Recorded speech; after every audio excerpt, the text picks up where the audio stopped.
Hello साथियों, कैसे हैं आप सभी। मैं विवेक एक बार फिर से आप सभी साथियों का आपके अपने परिवार एग्जाम्पल में हार्दिक स्वागत करता हूं।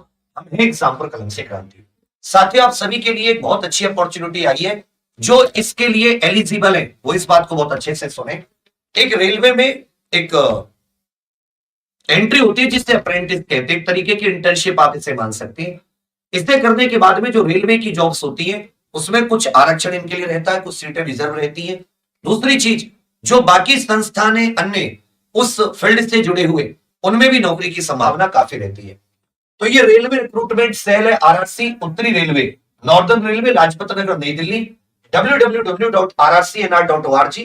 इसने नोटिफिकेशन निकाला है 4 दिसंबर 2023 को। Engagement of 3093 apprentice under apprentice act 1961। तो उत्तरी रेलवे में अप्रेंटिस अधिनियम 1961 के तहत 3093 लोगों को अप्रेंटिस रखने के लिए ये इन्होंने निकाला। इससे एक प्रकार की आप ये कह सकते हैं ट्रेनिंग उनको दी जाएगी। हालांकि ट्रेनिंग में जरूरी नहीं है कि ट्रेनिंग पूरे करने के बाद में, अप्रेंटिस पूरी करने के बाद में आपको रेलवे पक्की नौकरी ही दे देगा, परंतु यह जरूर रहेगा कि जब आप इसकी एक बढ़िया से अप्रेंटिस कर लेंगे, बढ़िया ट्रेनिंग कर लेंगे, तो आप कम से कम इतने कुशल हो जाएंगे, इतने निपुण हो जाएंगे कि आप मार्केट में जो ये नौकरियों की मार्केट है, जॉब मार्केट है, इसमें थोड़ा सा खुद को एक अच्छे स्थान पर खड़े पाएंगे। ये इसका नोटिफिकेशन है। ये 11 दिसंबर से इसके फॉर्म भरे जाएंगे और 11 जनवरी इसकी लास्ट डेट होगी। और जो मेरिट लगेगी इसकी कि कौन कौन बच्चे हुए, वो 12 फरवरी 2024 को इसकी मेरिट लगेगी। कौन कौन से ट्रेड इसमें शामिल है, कौन कौन से ट्रेड में ये अप्रेंटिस है, वो इसमें पूरा एक एक चीज को बहुत अच्छे से दे रखा है इन्होंने। ठीक है भैया, चलिए तो इस समय मैं आपको पूरी एक एक चीज बता देता हूं। दूसरी चीज, इसमें क्वालिफिकेशन की बात करें कि क्वालिफिकेशन क्या होनी चाहिए, तो 4 दिसंबर 2023 को जिस दिन ये पब्लिश हुआ है उस दिन या तो आपने 10th क्लास पास की हो, 10th क्लास, या फिर आपने जो उसके इक्विवेलेंट कुछ हो, कम से कम 50% मार्क्स से। ठीक है भैया, और साथ में आपने उस ट्रेड में आईटीआई भी की हो, उस ट्रेड में आपने आईटीआई भी की हो मान्यता प्राप्त संस्थान से। ठीक है भैया, और जो आपके 10th के और आईटीआई का रिजल्ट है वो 4 दिसंबर 2023 तक आ गया हो। उसके बाद में एज लिमिट की बात करें तो मिनिमम एज जो है 15 ईयर्स कंप्लीट हो गए और 24 से ज्यादा ना हो, मतलब 11 जनवरी 2024 तक 15 वर्ष से कम ना हो और 24 वर्ष से ज्यादा ना हो। बाकी एससी एसटी कैंडिडेट को 5 वर्ष की छूट है और ओबीसी कैंडिडेट को अपर एज में 3 ईयर्स की छूट है।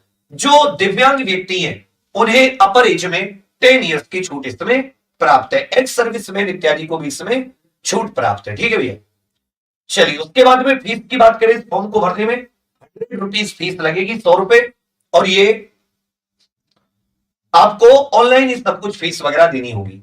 अब मोड ऑफ सिलेक्शन क्या है, सबसे पहले तो आप समझिएगा, इसमें जो भी आप एप्लीकेशन देंगे उसमें आपके 10th में क्या मार्क्स है, आईटीआई में क्या है, उस सबको भरवाएंगे, उसके आधार पर एक मेरिट तैयार होगी। इसमें कोई भी रिटन टेस्ट नहीं है, इस चीज को ध्यान दें। इसमें कोई भी रिटन टेस्ट या viva, there will be no written test और वाइवा। सिलेक्शन क्या होगा, on the basis of merit, आपके जो 10th क्लास और आईटीआई में कितने मार्क्स हैं उसके आधार पर आपकी इसमें मेरिट लगेगी। अगर दो स्टूडेंट के सेम मार्क्स होते हैं तो जिसकी ओल्डर एज होगी डेट ऑफ बर्थ के अकॉर्डिंग वो उसको प्रेफरेंस दी जाएगी। ठीक है भैया, फिर फाइनल मेरिट लिस्ट आएगी, ट्रेड वाइज, कम्युनिटी वाइज, जितने भी स्लॉट उसमें खाली है, जैसे परसेंटेज मार्क्स डिक्रीज होते जाएंगे 10th क्लास और आईटीआई के नंबरों के आधार पर। तो जिसमें अगर मार्क्स और सीजीपीए जिसमें है तो वो डॉक्यूमेंट वेरिफिकेशन में अगर कुछ गड़बड़ निकलती है तो उसको बाहर कर दिया जाएगा। इसमें क्या रखा है, मार्क्स की कैलकुलेशन कैसे होगी कि यदि मान लेते हैं कहीं पर परसेंटेज है तो मिड पॉइंट जो रेंज होती है उसके आधार पर मार्क्स को चुना जाएगा। कहीं पर सीजीपीए है तो उसको भी एक्चुअल मार्क्स में कन्वर्ट कर दिया जाएगा। तो वो तो सब इसमें हम पर सारी की सारी बातें कर रखी हैं। उसके बाद में मेडिकल और फिजिकल स्टैंडर्ड क्या होनी चाहिए, इसमें अप्रेंटिस एक्ट के तहत और अप्रेंटिस रूल जो 1992 के, उसमें मिनिमम स्टैंडर्ड जो फिजिकल फिटनेस होती है वो इसमें होनी चाहिए। और इसमें कोई ऐसी खास वो नहीं है कि आपकी बिल्कुल एनटीपीसी या ईएलपी वाली फिटनेस होनी चाहिए। तो इसमें यहां पर डिसेबिलिटी कौन कौन सी अलाउ है वो भी इसमें दे रखा है किस ट्रेड के लिए कितनी। इसमें ट्रेड वाली भर्ती होती है, ये अप्रेंटिस एक प्रकार से आप कह सकते हैं कि जब आप उसमें प्रशिक्षण प्राप्त करते हैं, जैसे एक प्रकार से आप समझ लीजिए 10th और ITI के बाद में रेलवे से आप प्रशिक्षण प्राप्त कर रहे हैं। ये सारी की सारी चीजें यहां पर दे रखी है, किसमें कितनी, पीरियड ऑफ ट्रेनिंग जितने रूल के अकॉर्डिंग, एग्रीमेंट ऑफ ट्रेनिंग, ये सब कुछ इसमें दे रखा है।